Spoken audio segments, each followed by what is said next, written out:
న్యాయముగా నడుచుకొనుటయు కనికరమును ప్రేమించుటయు దీన మనస్సు కలిగి నీ దేవుని ఎదుట జీవించుటయు. ఇంతే నేను అడుగుతోంది. ఇదే యెహోవా అడిగే. There is nothing else.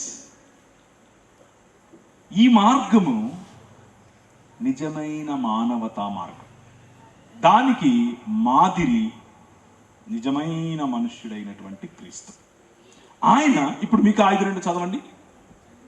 ఆయన బెత్లెహేము, ఎఫ్రాతా, యూదావారి వంశములలో నువ్వు స్వల్పమైన గ్రామం అనుకుంటున్నావేమో, ఇలా నబీపేట లాగా. నేను ఈ మీటింగ్కి ముందు కూర్చొని మాట్లాడుతుంటే పాస్టర్ గారు నాతో అన్నారు, మా ఊరికి బస్సు కూడా రాదండి, కానీ మీటింగులు చాలా బాగా జరుగుతాయి అని చెప్పారు.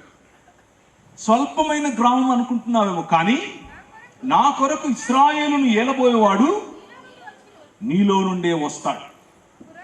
పురాతన కాలము మొదలుకొని శాశ్వత కాలము ఈ క్రీస్తు ప్రత్యక్షమవుతూనే వస్తున్నాడు.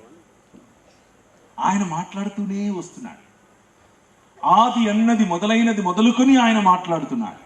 ఆది నుండి నేను మౌనముగా ఉన్నవాడను కాను అని చెప్తున్నాడు.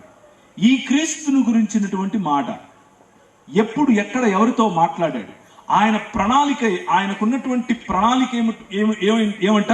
భూమి ఆకాశములను కలపటమట, భూమి ఆకాశములను ఒక్కటి చేయటమట. భూమి ఆకాశములను ఒక్కటి చేయటం అంటే ఏమిటి అనంటే, దేవుడు వచ్చి మన మధ్య నివాసం చేయటం. దేవుడు మళ్ళీ మానవ సమాజమును తన ఇల్లుగా నిర్మించుకోవటం.